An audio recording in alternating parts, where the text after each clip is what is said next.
Madame, mademoiselle, monsieur, bienvenue à Métro News. Voici les principaux titres qui seront développés aujourd'hui. Le processus de consultation devant aboutir à la nomination du prochain Premier ministre se déroulera en 2 étapes. L'information a été rapportée par le président de la Chambre des députés, Gary Bodo. La commission Justice et Sécurité de la Chambre basse s'apprête à boucler les consultations afin de doter le pays d'un nouveau code pénal et d'un code de procédure pénale. Des agents de sécurité et des chauffeurs ont bloqué l'entrée principale du parking officiel de la Chambre basse ce mardi. Ils réclament le paiement de plusieurs mois d'arriérés de salaire. Selon le président de la Chambre des députés, Gary Bodo, le processus de consultation devant aboutir à la nomination du prochain Premier ministre se déroulera en 2 étapes. Avant de consulter les présidents des 2 chambres du Parlement, Jovenel Moïse discutera avec les acteurs politiques et les membres de la société civile, informe M. Bodo.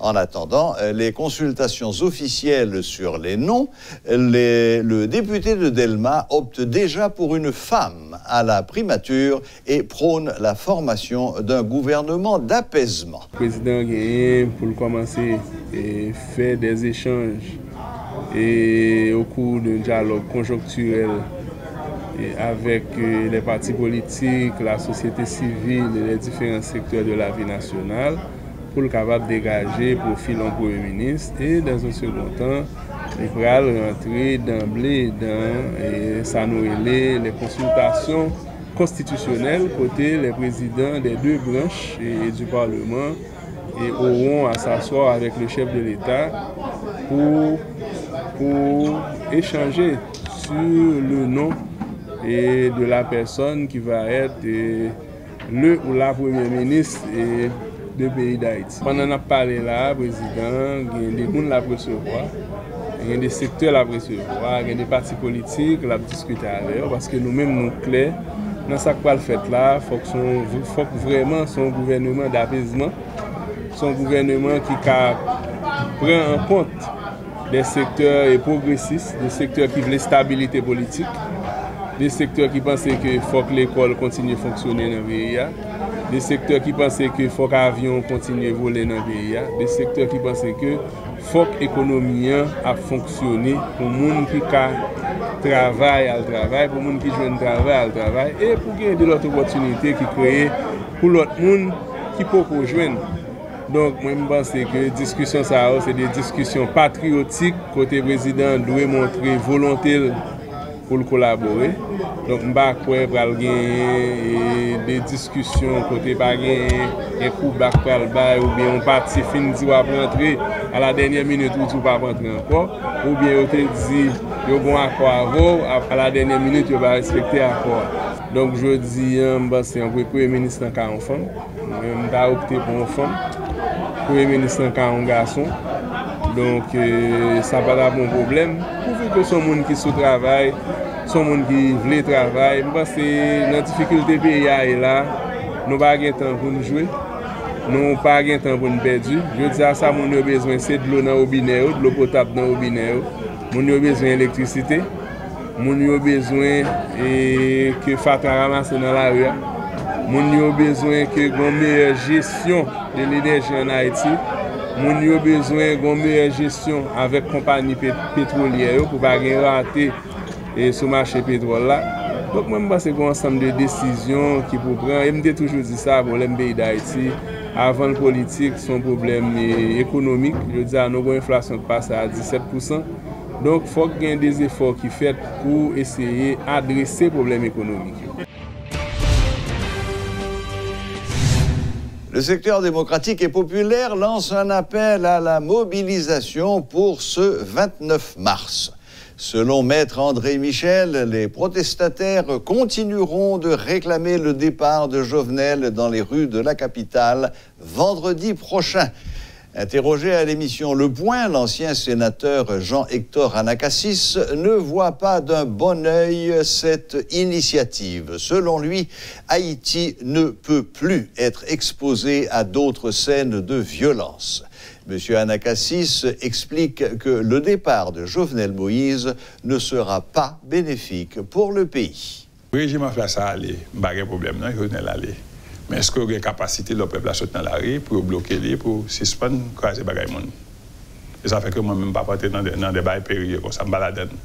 Même si je prends le pouvoir, je ne vais pas participer. Je ne vais pas partir dans la logique ça. Ou bien que nous sommes d'accord, nous faisons concession, nous avançons, nous entrons pays, nous quittons le pays à avancer, nous rebrasser quatre là, nous mettons le pays à sous pente.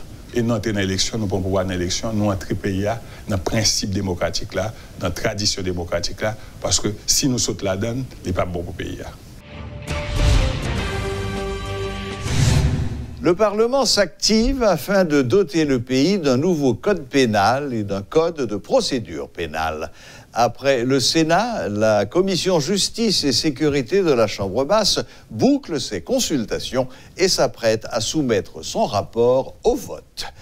Selon le député Jean-Marie Forestal, ancien président de la Commission, ce nouveau document doit aider dans la lutte contre la détention préventive prolongée, notamment. Atelier SAO qui était visé qui était visé et recueillir un ensemble de recommandations en dedans société A, que ce soit bon côté société étatique, que ce soit société non étatique, pour prendre réserve, préoccupation par rapport à ensemble de changements qui portaient dans le code pénal.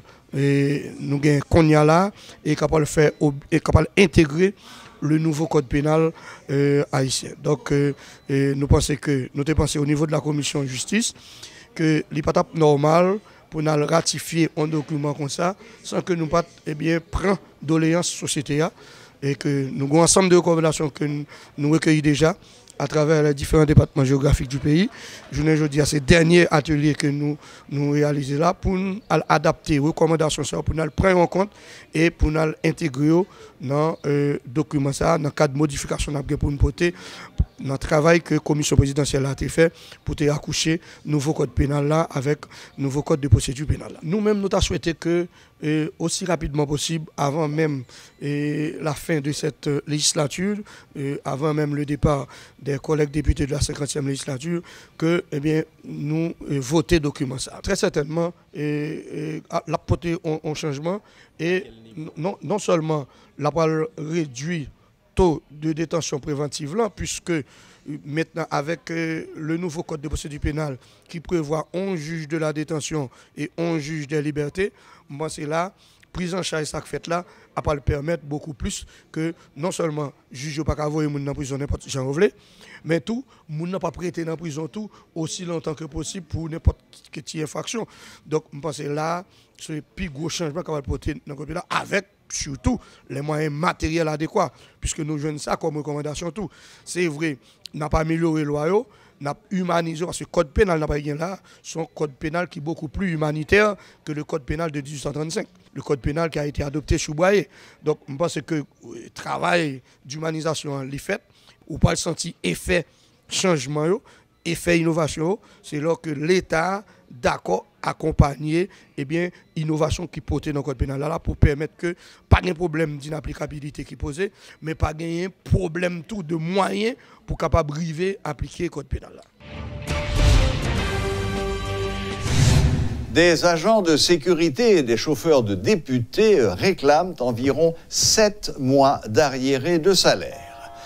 Pour faire entendre leur voix, ils ont organisé ce mardi un mouvement de protestation sur la cour du Parlement. Ils dénoncent le laxisme des autorités étatiques qui, disent-ils, n'ont rien fait pour résoudre ce problème. Ces protestataires qui ont bloqué l'entrée principale du parking officiel de la Chambre basse menacent d'intensifier leur mouvement s'ils n'obtiennent pas satisfaction. On a tout ça gagné comme frais depuis 6 mois. Tout ça gagné comme frais. Depuis 6 mois là, je l'ai. Qui donc fait solidarité avec tout évité. Bon, nous comprenons, c'est sûr. Est-ce qu'on a un agent de sécurité pendant que je là, sont partisans des travailleurs que je suis. Ils sont travailleurs comme des avant de dériver là, comme député. Je comprends que Guédonec a fait 6 mois. Mais comme député, on va voter question, on va voter collègues ou dans question. Non, nous posons problème, on va chercher résoudre, on va commencer. Mais qui est la base problème? Bref, je ne vais pas dire ça parce que je suis l'administration. Je vais poser des questions en tant que député. C'est bloqué. Mais en fait, quand l'Assemblée, c'est l'état général du pays, façon finance, traiter questions ensemble avec l'administration chambre députés, qui va marcher bien. Même nous-mêmes, nous dans la situation, mais au moins, nous-mêmes, tout ça que vient de nous mais nous-mêmes, comme si au moins ça peut venir comme salaire, les frais fixes nous joignent, nous pouvons résister avec eux. Mais rien de sécurité, chauffeur, est-ce que la sécurité, pas me chauffeur, je ne pas souffrir trop de ça parce que moi-même, mais député, petit poisson là, quand même arrivé, nous allons venir. Un bon début de printemps pour les cultivateurs haïtiens.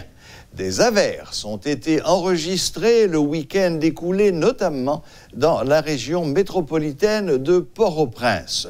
Le météorologue de Radio Métropole, Rudy Victor, indique que les averses doivent s'intensifier à partir du mercredi 27.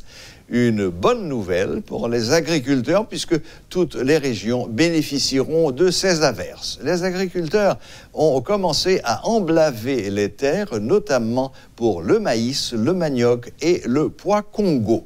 Plus de 95% des agriculteurs réalisent les productions grâce aux averses et ne disposent d'aucun autre moyen pour irriguer les terres. Selon M. Victor, un front froid et un creux en surface dans la Caraïbe seront à l'origine des averses sur plusieurs régions, notamment le centre, le nord-ouest, la zone frontalière, l'ouest et le sud-est. Les averses les plus importantes sont prévues entre mercredi et vendredi. Selon les prévisions, les pluies se poursuivront durant le mois d'avril, ce qui devrait faciliter la tâche aux agriculteurs. La longue période de sécheresse avait provoqué des pénuries d'eau dans plusieurs régions et notamment à Cornillon-Grand-Bois. Voilà, la boucle est bouclée. Merci de nous rester fidèles et à la prochaine, même heure, même chaîne.